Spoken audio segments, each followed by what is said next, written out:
l'AES a décidé de reconstituer ses réserves d'or comme au temps de Kanka Moussa, où sa puissance a été assise sur l'or.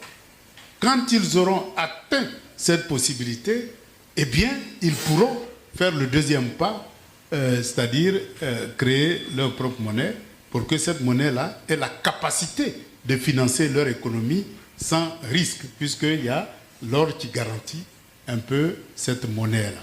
Donc voilà un peu la stratégie qu'ils sont en train de mettre en place. Donc ils ont révisé tous les accords de concession sur l'or et ils deviennent majoritaires sur leur or.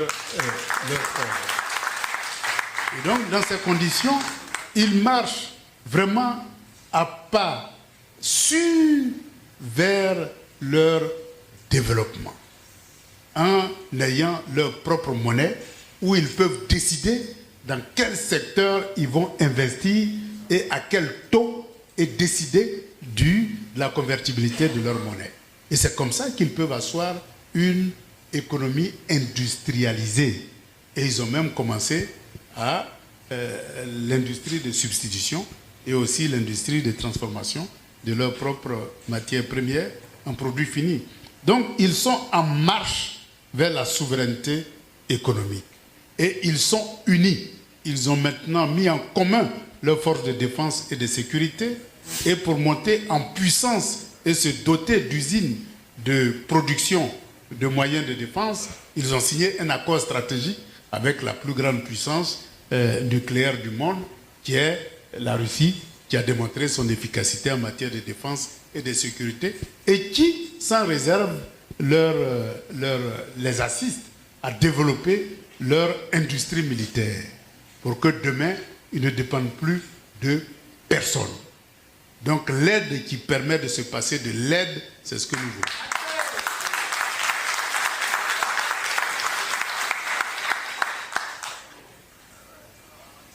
Donc voilà leur stratégie.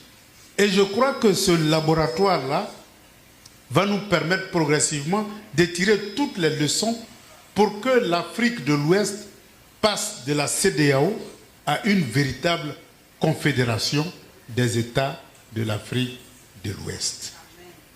Et c'est comme ça que toutes ces forces-là vont être confédérées pour asseoir des systèmes multilatéraux qui puissent permettre de s'émanciper sur le plan monétaire, sur le plan économique et sur le plan financier.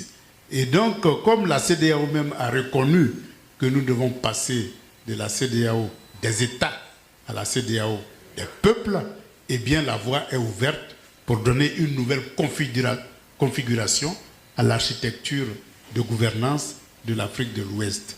Et nous devons réfléchir quant au modèle de gouvernance que nous voulons, qui tranche avec les héritages des gouverneurs qui ont été transformés en président de la République et éviter la concentration des pouvoirs et passer de la concentration des pouvoirs au partage des pouvoirs.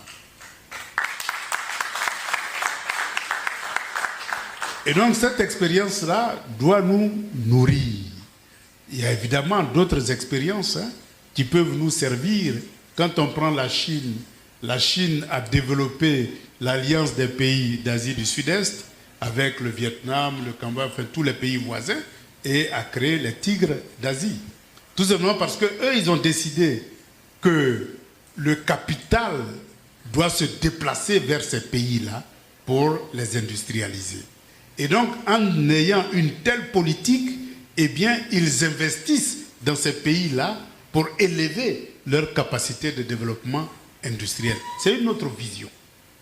C'est une autre vision et ça a permis de créer les tigres, ça a permis de créer toutes ces économies asiatiques-là qui n'étaient pas plus avancées que nous. Mais ils ont eu des partenaires qui savent partager le capital et qui savent co-développer.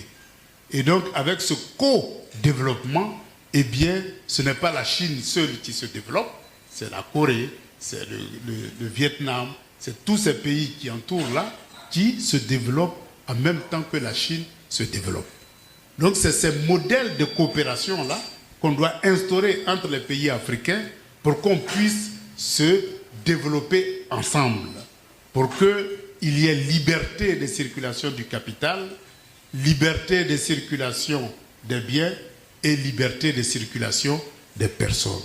Si nous réussissons à construire ces libertés et que nous avons des mécanismes de financement autonomes, eh bien nous sommes capables demain de bâtir une Afrique unie et prospère.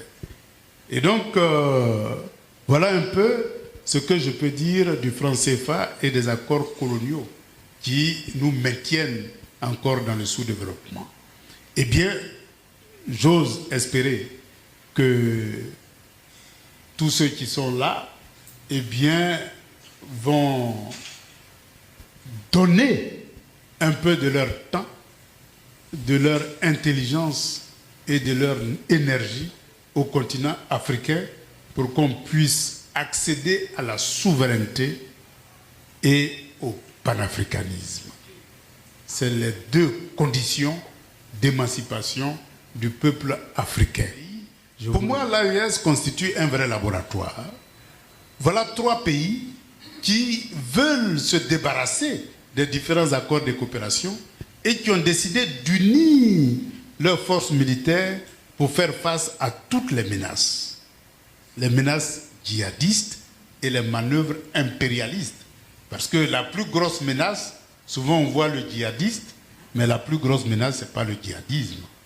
C'est l'ancienne puissance coloniale qui ne veut pas perdre ses colonies, parce que perdre les colonies, eh bien, c'est perdre tout un système qui a permis le développement de la mère patrie.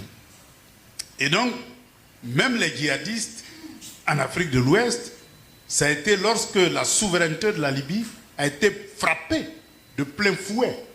Si la Libye n'avait pas été frappée de plein fouet, le djihadisme n'aurait pas prospéré. Donc voilà pourquoi nous attribuons au développement du djihadisme aux manœuvres de l'impérialisme dans sa volonté de casser toutes les souverainetés. Dans tous les cas, le djihadisme à travers le monde est né comme ça. En Afghanistan, c'était la présence des Américains qui a engendré le djihadisme. Al-Qaïda n'a que pour mère porteuse les États-Unis d'Amérique. Et donc, nous voyons que le phénomène djihadiste, derrière se cachent toutes les manœuvres d'hégémonie à l'échelle mondiale du système impérialiste et que ces manœuvres hégémoniques-là ont pour seul objectif de casser toutes les souverainetés qui se manifestent à travers le monde. Que ce soit en Afghanistan, que ce soit en Irak avec Saddam Hussein, que ce soit en Libye, qui a permis à l'Afrique de passer de l'organisation de l'unité africaine, qui était un instrument de lutte pour les indépendances et de lutte contre l'apartheid, à l'Union africaine, qui est un instrument d'émancipation économique, financière et monétaire du continent africain. Ça a été l'œuvre de Kadhafi, qui était prêt à financer toutes les institutions panafricaines pour que l'Afrique soit capable de s'auto-déterminer sur le plan économique. Partager le monde. Honneur! Gloire! Dignité! Pouvoir! Victoire! Vive l'Afrique unie et prospère. Vive la révolution!